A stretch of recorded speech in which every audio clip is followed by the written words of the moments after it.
Bloomberg is catching flack after one of their writers released an opinion piece about the movie Sound of Freedom being a QAnon film.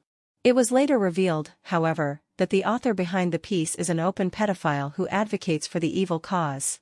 The author's name is Noah Berlatsky, and he wrote the piece QAnon and Sound of Freedom both rely on tired Hollywood tropes.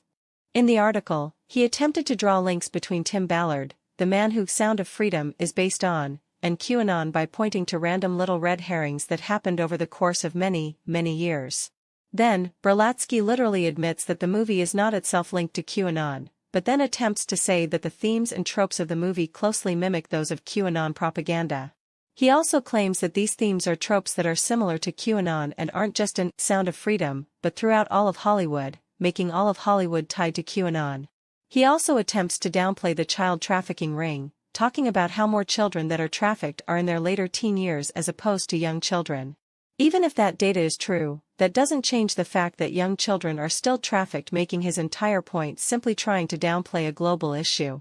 And to make clear just how little this entire opinion piece makes sense, before the end Berlatsky somehow begins discussing fascism and the different marks of it which have quite literally nothing to do with Sound of Freedom as he grasps at straws.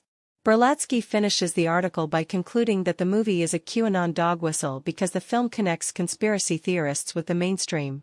The article written by Berlatsky is interesting because he somehow finds a way to completely downplay and negate the message of the movie and connect it to something that it has nothing to do with.